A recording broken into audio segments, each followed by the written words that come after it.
Someone asks you what you want for dinner. It's a simple question, an everyday question, the kind of question that shouldn't require a calculator and a risk assessment. But your mind starts racing. What do they want? What if I suggest something and they don't like it? What if my preference inconveniences them? What if I choose wrong and they're disappointed and it's somehow my fault that the evening is ruined? So you say what you always say, I don't mind, whatever you want. And you've just erased yourself again. Now imagine this playing out not just with dinner, but with everything. Your career choices shaped by what your parents will approve of. Your relationship decisions influenced by what won't upset your partner. Your entire personality calibrated to keep everyone around you comfortable. You walk through life like you're navigating a minefield, constantly scanning for signs of displeasure, always ready to shift, adapt, apologize, accommodate. And the most devastating part? You've been doing it for so long that you've forgotten there's a version of you underneath all that pleasing, a version with actual preferences, boundaries, desires, anger. A version that exists for reasons other than making other people comfortable. Here's what I need you to understand right now. People-pleasing isn't kindness. It's not generosity. It's not you being a good person. It's a trauma response. It's what happens when a child learns that their safety, their worthiness, their right to exist depends on keeping other people happy. When disappointment feels like abandonment, when someone's displeasure feels like a threat to your survival. And I know, you're probably thinking trauma is too big a word for my experience. You're thinking other people had it worse. You're thinking, I just care about people. What's wrong with that? But ask yourself this. When was the last time you said no to something you didn't want to do without immediately feeling crushing guilt? When was the last time you expressed a need without apologizing for having it? When was the last time you were authentic instead of agreeable and didn't spend hours afterwards analyzing whether you said the wrong thing? If you can't answer those questions, you're not people-pleasing from a place of genuine kindness. You're people-pleasing from a place of fear. And that fear, it's running your entire life. Let's rewind to where this pattern was born, because you weren't born a people pleaser. You were born with needs, preferences, boundaries, and the audacity to express them. But somewhere along the way, you learned that expressing those things was dangerous. Maybe you're 4 years old and you say no to something your mother asks you to do, not defiantly, just honestly. You don't want to share your toy. You don't want to hug that relative. You don't want to eat that food. And her face changes. She gets that look, the one that makes your stomach drop. Maybe she withdraws her warmth. Maybe she gets angry. Maybe she says something like, don't be difficult, or you're being selfish, or after everything I do for you, this is how you behave? Your 4-year-old brain doesn't understand that her reaction is about her own wounds, her own inability to regulate, her own unmet needs. Your 4-year-old brain just knows, when I have boundaries, I lose her love. When I say no, I'm bad. When I prioritize myself, I'm alone. That's the first encoding. That's when your nervous system learns people-pleasing equals safety. Having needs equals danger.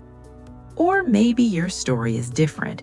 Maybe you grew up in chaos, addiction, mental illness, domestic conflict, and you learned very quickly that the only way to survive was to be the easy child, the helpful child, the one who didn't add to the problem. You became hyper-vigilant to everyone's emotional states. You learned to read your father's mood from the sound of his footsteps.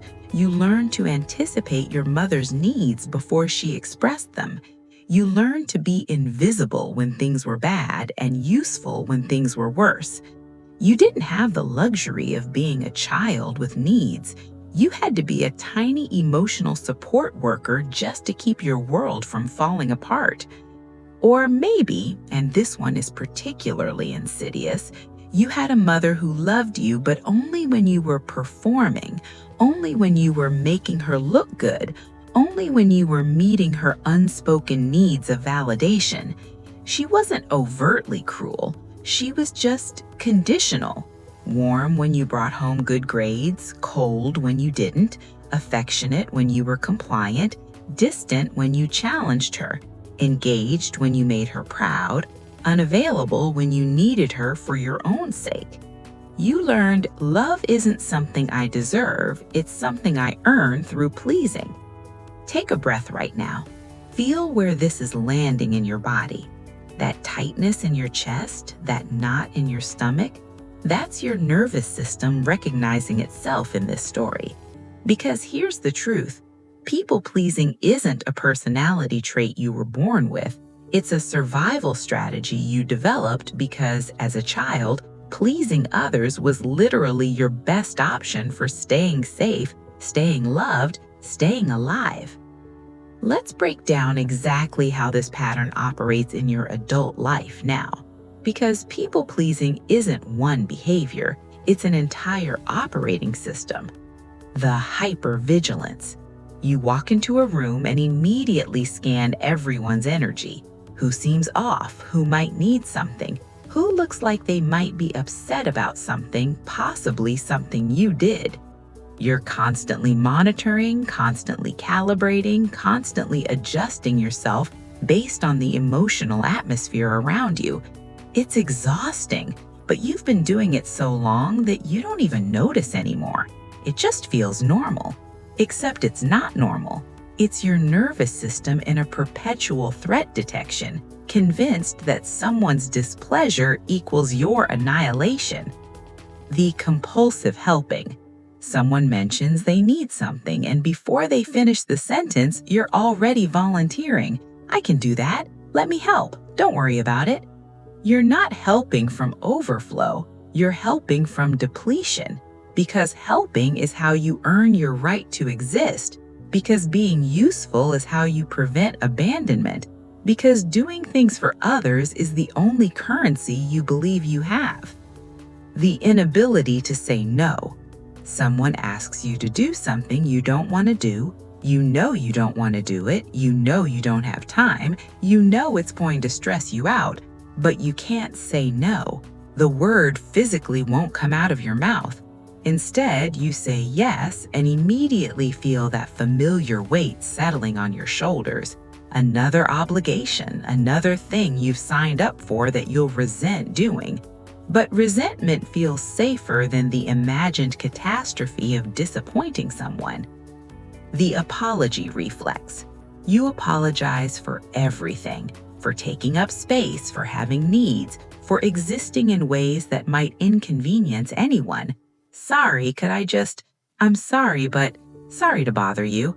You apologize when someone else bumps into you. You apologize for things that aren't your fault. You apologize for being human. Because at some point you learned that existing without apology was dangerous, that your presence required justification, that you needed to make yourself small and sorry to be acceptable. The emotional caretaking. You feel responsible for everyone's emotions. If someone's upset, you need to fix it. If someone's disappointed, you need to make it better. If someone's uncomfortable, you need to sacrifice your own comfort to ease theirs. You've become an emotional janitor, constantly cleaning up feelings that aren't yours to manage, and in the process, you've completely abandoned your own emotional experience. The authenticity deficit. Someone asks your opinion and you don't give it. You give the opinion you think they want to hear, or you give such a neutral, non-committal response that it means nothing. Someone asks how you are and you say fine even when you're drowning, because being honest feels like being a burden, and being a burden feels like guaranteeing rejection. You've spent so many years performing who you think people want you to be that you've lost track of who you actually are underneath the performance. Which of these are making your stomach hurt right now? I'm guessing most of them, because people-pleasing isn't selective. It's a totalizing pattern that touches every area of your life. Section 3. The specific cost. We need to talk about what this is actually costing you, because people-pleasing feels safe, but it's destroying your life in ways you might not fully recognize yet. It's costing you your identity. You spent so much energy becoming what others need that you have no idea who you are. What do you actually enjoy? What are your authentic preferences? What do you want independent of what everyone else wants? You can't answer those questions because you've never been allowed to explore them. Every choice has been filtered through, will this please someone? Rather than, is this true for me? You're a compilation of other people's expectations, not a person with your own coherent self. It's costing you genuine connection. Here's the painful irony. All that people-pleasing that you do to maintain connection is actually preventing real intimacy, because intimacy requires authenticity. It requires letting people see you, not the curated, pleasing version of you, but the messy, needy, sometimes difficult, actual you. But you can't do that, so people only ever know the performance. They love the version of you that never challenges them, never needs anything, never has boundaries, but that's not you. That's your trauma response wearing a costume. And the real you is desperately lonely because nobody knows you. They can't. You won't let them. It's costing you your energy. You're exhausted. Bone deep, soul level exhausted. And it's not because you're doing too much, though you are. It's because you're constantly suppressing who you are while performing who you think you need to be. That suppression requires enormous energy. Add to that the hypervigilance, the emotional caretaking, the constant calibration, and you're running a marathon every single day just to get through basic interactions. No wonder you're tired. You're not living your life, you're performing it.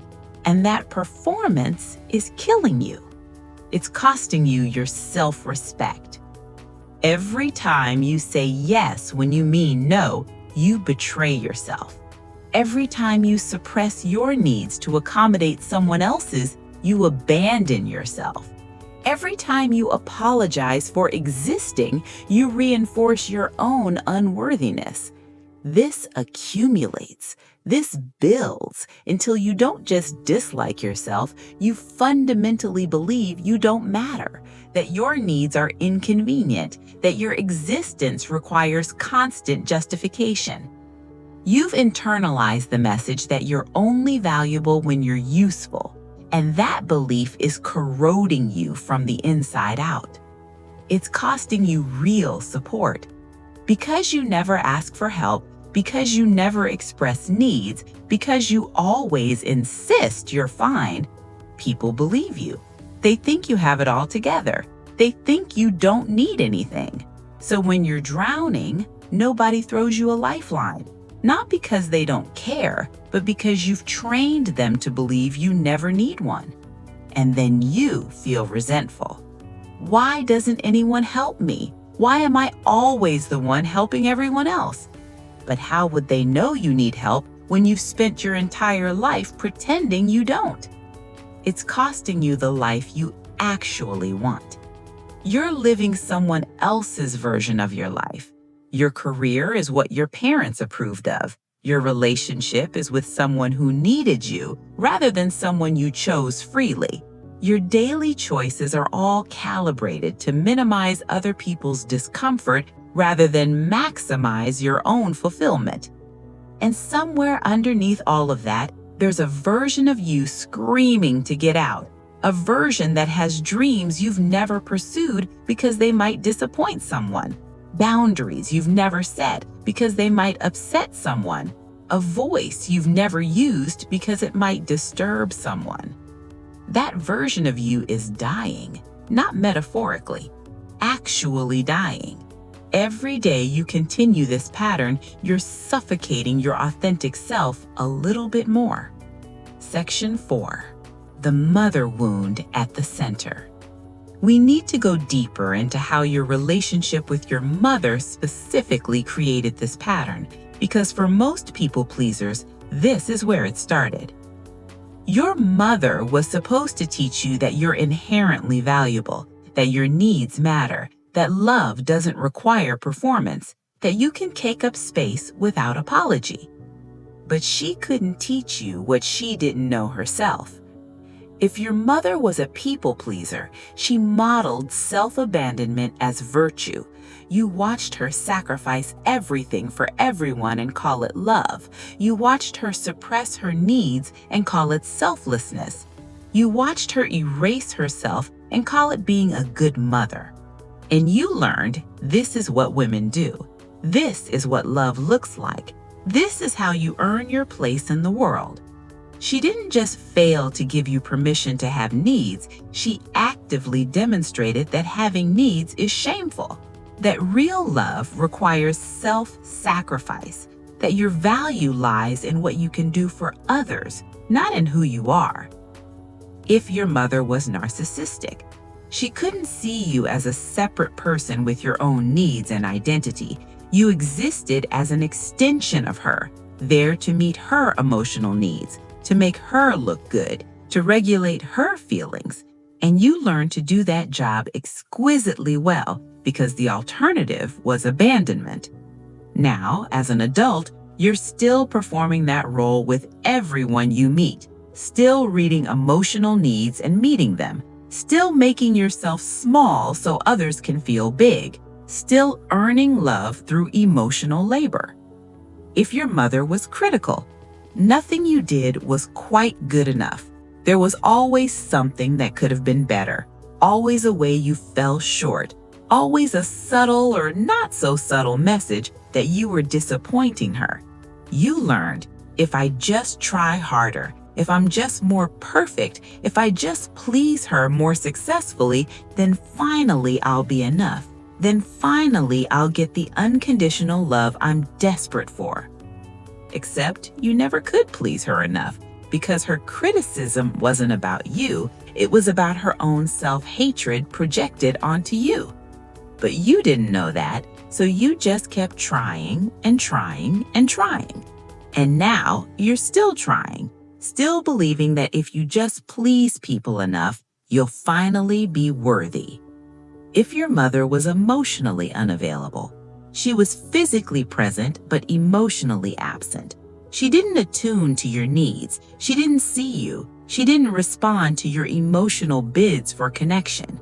You learned, my needs are inconvenient. My emotions are unwelcome. If I want any connection at all, I need to be low maintenance. I need to be the one giving, not asking.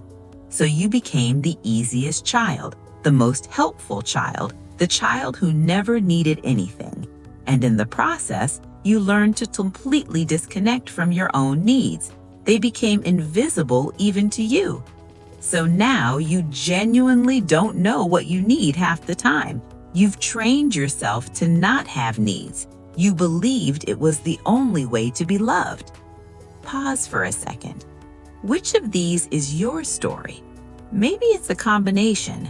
Maybe it's all of them at different times. But somewhere underneath all of that, you learned that your mother's love, or the closest thing to love you could get, was conditional on your pleasing, on your performance, on your self-abandonment. And that lesson became the blueprint for every relationship you've had since. Before we go into how to heal this, and I promise we're going there, I need you to do something. If you're recognizing yourself in this, if this is speaking to something you've never been able to name before, Leave a comment with one word: boundary. Not because you have them, but because you're going to start building them starting today. And if you haven't subscribed yet, do it now. We're diving deep into these patterns of trauma, self-abandonment, and healing. You'll want to be here for what comes next. Also, hit that like button if this is resonating. It helps this reach other people pleasers who are exhausted from living for everyone but themselves. Now let's talk about what healing actually looks like. Section 5. Why you can't just stop. People who don't understand trauma will tell you, just stop people-pleasing, just say no, just set boundaries, as if it's that simple, as if you haven't tried, as if you haven't spent countless nights promising yourself that tomorrow you'll be different, only to find yourself people-pleasing again the next day. Here's why you can't just stop. People-pleasing isn't a behavior, it's a nervous system state. When you start to set a boundary, to say no, to prioritize yourself, your body doesn't experience that as empowerment. Your body experiences that as a threat. Your heart rate increases, your breath gets shallow, anxiety floods your system, your mind starts catastrophizing. They're going to be angry, they're going to reject me, they're going to realize I'm not actually valuable, I'm going to be alone. These aren't just thoughts, these are survival signals. Your nervous system genuinely believes that not pleasing someone equals danger, because once upon a time it did. Once upon a time, your mother's displeasure meant withdrawal of love, and for a child, loss of the mother's love is a survival threat. So your nervous system coded, please or die. That programming doesn't just disappear because you intellectually understand it's outdated. Your nervous system is still running that old software, still treating every instance of potential displeasure as if your life depends on preventing it. So when people tell you to just set boundaries, they're asking you to override a deeply encoded survival response. They're asking you to feel fatal and do the thing anyway. And that's not impossible, but it requires understanding what you're actually dealing with. It requires working with your nervous system, not just trying to force yourself to be different. Section 6. The resentment you're not allowed to feel. Let's talk about the anger that's probably building in you, the rage you're not permitted to express, the resentment that's poisoning you from the inside out. Because here's what happens when you people please. You give and give and give, all while pretending you want to. You say yes when you mean no, you accommodate when you want to scream, you sacrifice your needs while smiling like it's your pleasure. And then you resent people for taking what you offered, for accepting your help, for not reading your mind and realizing you didn't actually want to do any of it. You resent them for not seeing how much you're giving, for not appreciating you enough, for not reciprocating in the exact way you need them to, though you've never told them what you need because asking feels impossible. This resentment is valid, but it's also misdirected, because the people you're resenting, they didn't do anything wrong. They didn't force you to say yes. They didn't demand your help. They didn't ask you to erase yourself. You offered. You volunteered. You insisted. The person you're actually angry at, the person you have every right to be furious with, is yourself. Or more specifically, the part of you that keeps abandoning you to please others. But that anger at yourself feels unbearable, so you redirect it outward. You blame others for taking advantage when really you're the one who won't advocate for yourself. And underneath all of that resentment, there's grief. Grief for all the times you abandoned yourself. Grief for all the needs you suppressed. Grief for all the ways you've made yourself small. That grief needs to be felt. That anger needs to be acknowledged, not acted out, not weaponized against others, but felt and processed and understood for what it is, your authentic self protesting its own abandonment. Section 7. The real fear underneath all of this. Let's get to the core fear that's driving all of this, the fear you probably can't even let yourself fully think about. You're not actually afraid of disappointing people. That's just the surface fear. You're afraid that if you stop people-pleasing, you'll discover that nobody loves you for who you are, that the only reason anyone stays is because of what you do for them, that your worth really is contingent on your usefulness. You're afraid that your mother was right, that you're only lovable when you're pleasing, that your authentic self, with needs, boundaries, preferences, anger, messiness, and all, is unlovable. Your authentic self with needs, boundaries, preferences, anger, messiness, and all is not only lovable, it's the only version of you capable of real love, because love requires being known, and you can't be known when you're performing. But I understand why you don't believe that yet, why that feels like a dangerous risk you can't afford to take. So let's talk about how to start testing that belief in small, survivable ways. Section 8. Starting to heal the small rebellions.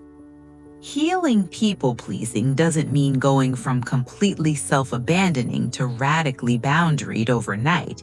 That would re-traumatize you. Your nervous system would rebel, and you'd retreat right back to the pattern. Healing looks like small rebellions, tiny experiments in not pleasing, micro practices in self-advocacy. Experiment 1. The delayed response. Someone asks you to do something. Instead of immediately saying yes, pause. Say, "Let me think about it and get back to you." This is revolutionary for you. This creates space between the request and your response, space where you can actually check in with yourself. Do I want to do this? Do I have capacity? Is this a genuine yes or a people-pleasing yes? You'll feel anxious. Your nervous system will scream that the pause is dangerous, that you're being difficult, that they're going to be upset. Let the anxiety be there. Respond anyway. Experiment 2. The unexplained no. Say no to something small without providing 17 justifications.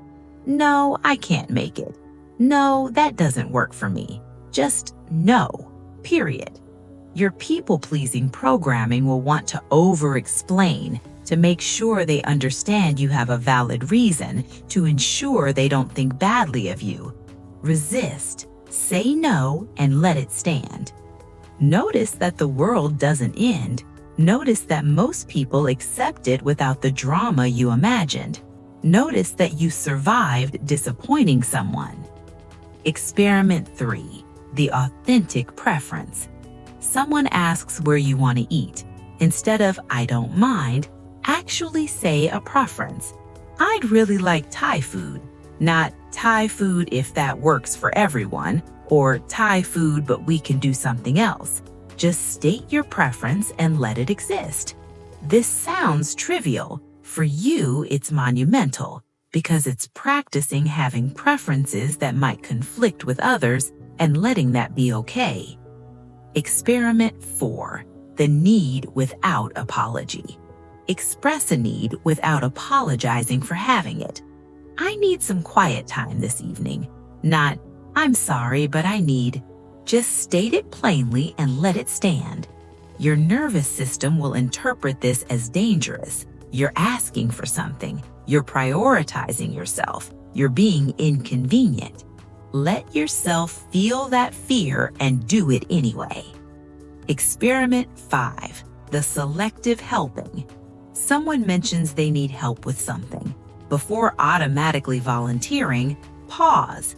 Ask yourself, do I actually want to help with this?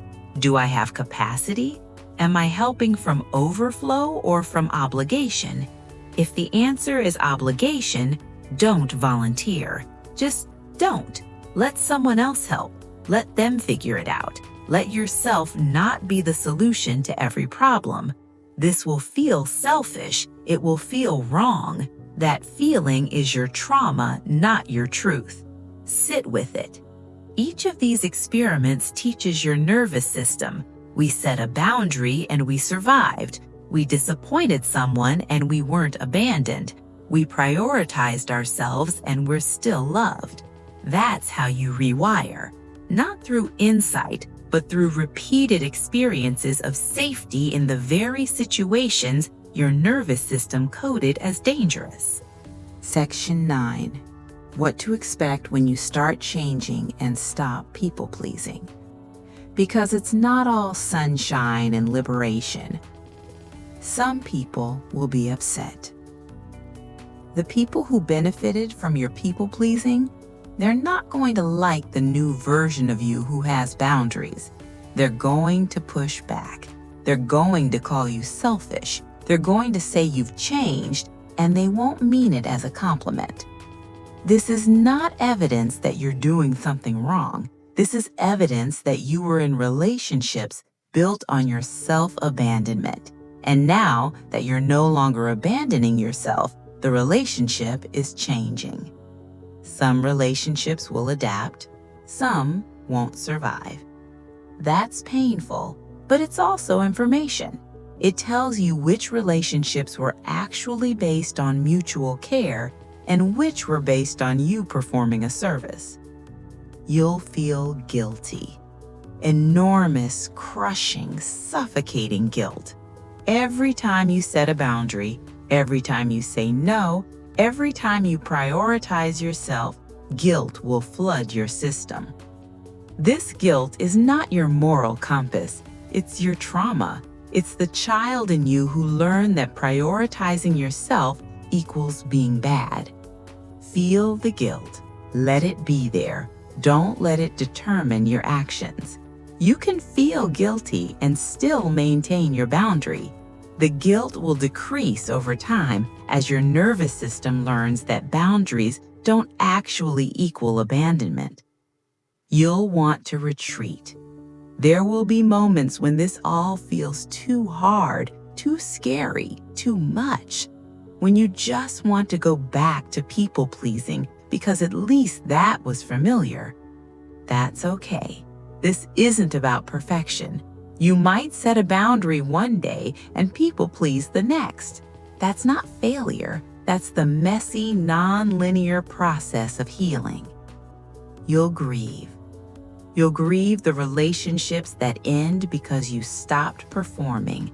You'll grieve the version of yourself who believed that self-sacrifice was love. You'll grieve the childhood where you could have just been a child instead of an emotional support worker. Let yourself grieve. That grief is part of the healing. You'll feel lonely. As you become more authentic, there might be a period where you feel more alone than ever because you're no longer getting the pseudo-connection of people-pleasing, but you haven't yet built authentic connections. This loneliness is temporary. It's the gap between who you were and who you're becoming. On the other side of it, there are real relationships waiting. Relationships based on your authentic self, not your performance. You'll start to remember who you are. This is the good part. As you stop constantly performing for others, space opens up. And in that space, you start to hear your own voice again. You start to notice what you actually like, what you actually want, what you actually think. It might be faint at first. You've been ignoring it for so long, but it's there, and it gets stronger the more you practice listening to it. Section 10. Reparenting the people pleaser. Part of healing requires going back to that child who learned they had to please to survive and giving them a different experience. This is called reparenting, and it's one of the most powerful tools for healing people-pleasing. When you notice yourself about to people-please, pause, connect with the younger version of you who learned this pattern, and speak to them. I know you learned that you had to make everyone happy to be safe. That made sense when you were little and dependent, but I'm here now. I'm the adult, and I'm going to keep us safe. You don't have to perform anymore. You don't have to earn love. You're inherently valuable just because you exist. This feels absurd at first, like you're talking to yourself. You are, but your nervous system responds to this. Over time, the younger part of you starts to believe that someone is finally protecting them, finally choosing them, finally saying they matter without them having to earn it.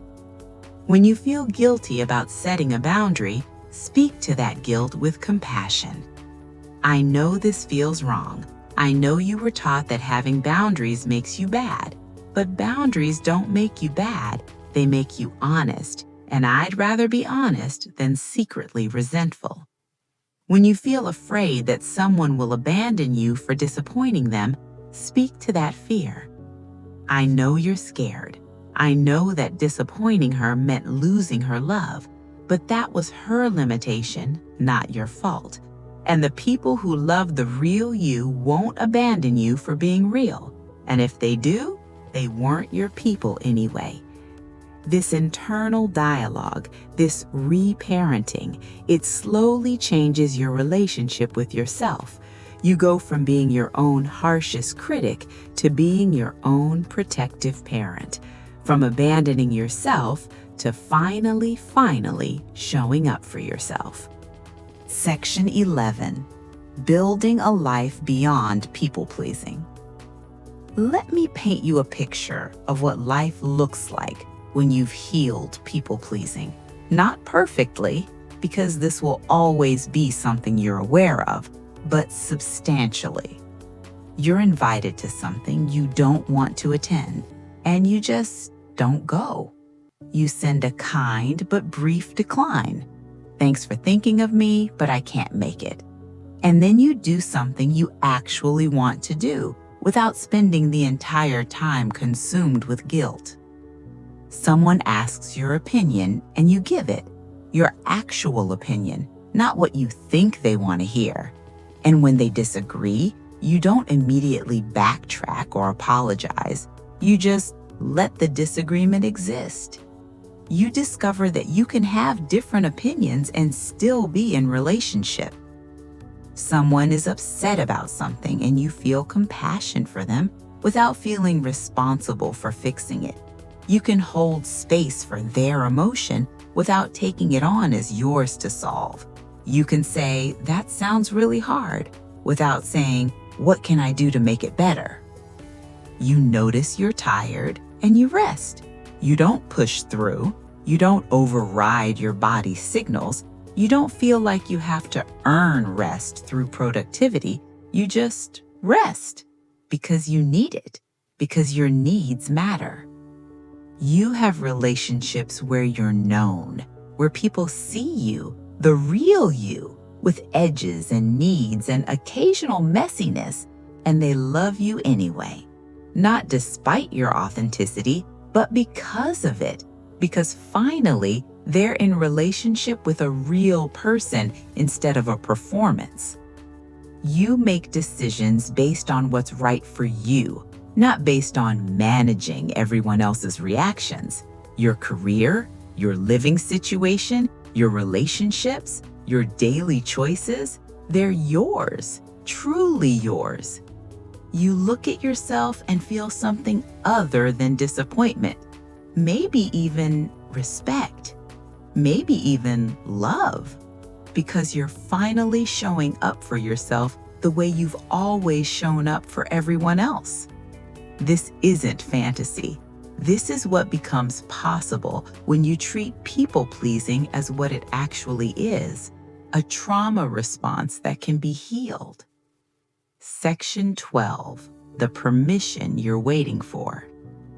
I know what you're thinking. You're thinking, this all sounds good, but you still need someone's permission. You need someone to tell you it's okay to stop people-pleasing, that you're allowed to have needs, that setting boundaries doesn't make you selfish. So here it is. Here's the permission you've been waiting for. You are allowed to disappoint people. You are allowed to say no without explanation. You are allowed to have needs that inconvenience others. You are allowed to take up space. You are allowed to be imperfect, messy, complicated, and still worthy of love. You are allowed to prioritize yourself without being selfish. You are allowed to set boundaries without being mean. You are allowed to stop sacrificing yourself on the altar of other people's comfort. You are allowed to exist for reasons other than being useful. You are allowed to be angry about what you've had to give up to keep everyone else happy. You are allowed to want things, to need things, to ask for things. You are allowed to be human instead of performing divinity. But here's the thing about permission. You're waiting for it from someone else. You're waiting for your mother to finally say, yes, you can stop now. You've done enough. You're waiting for the people around you to release you from this role. They're not going to. Your mother can't give you permission because she's still living in her own people-pleasing prison.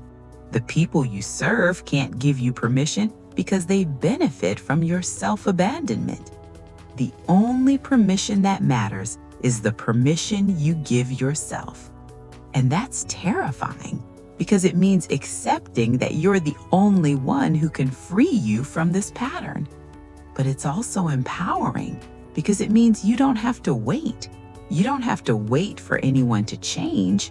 You don't have to wait for perfect conditions. You don't have to wait until you're ready. You can start now, today, this moment. Closing, the invitation to yourself. So here we are. You've spent your whole life showing up for everyone else, anticipating their needs, managing their emotions, making yourself small so they could be comfortable. And now I'm asking you to do something you've never done before. Show up for yourself with the same dedication you've shown to everyone else. What would it look like to put even half the energy you spend on others into taking care of yourself? What would it look like to advocate for yourself as fiercely as you advocate for people you love? What would it look like to stop betraying yourself every time someone else needs something? I know it feels impossible. I know every cell in your body is screaming that prioritizing yourself equals danger. I know your nervous system is convinced that boundaries equal abandonment. But I also know this: you cannot keep living like this. This pattern is killing you. Maybe not literally, though the stress might be doing that too, but it's killing the real you, the you that exists underneath all this performance, the you that has needs and desires and boundaries and anger and joy that isn't dependent on someone else's approval.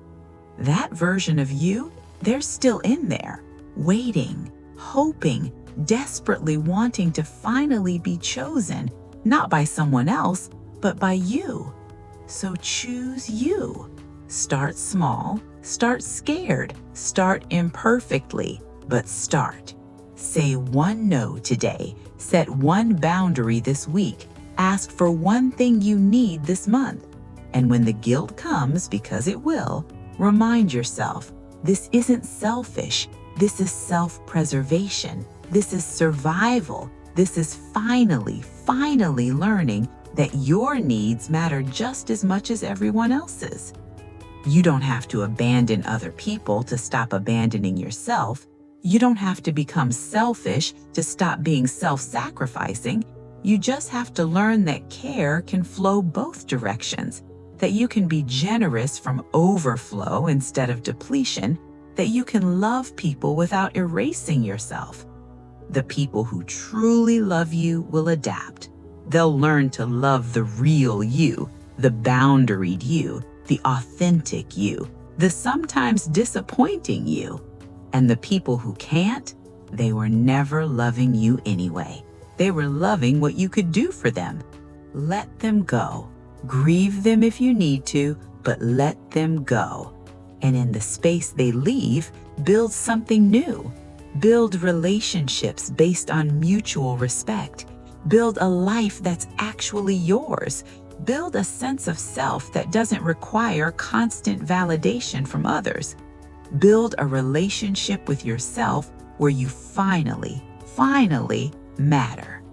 You've been waiting your whole life for someone to choose you, to see you, to prioritize you, to say your needs matter. Stop waiting. Be that person for yourself. Choose you. See you. Prioritize you. Tell yourself your needs matter. Not because you've earned it, not because you've been good enough, but because you exist, and your existence is enough. It always has been. You just weren't allowed to believe it. Believe it now. Final call to action. If this hit something deep, drop that word in the comments, boundary. Let it be your declaration, your commitment, your first small act of choosing yourself. Share this with someone who's been people-pleasing themselves into exhaustion, someone who needs to hear that they're allowed to be human instead of helpful.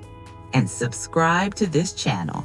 We're building a community of people who are done sacrificing themselves for approval, who are brave enough to be authentic instead of agreeable, who are finally choosing themselves. Thank you for being here. Thank you for listening. Thank you for considering that maybe, just maybe, you deserve the same care you give everyone else. You do. You always have. Now go prove it to yourself.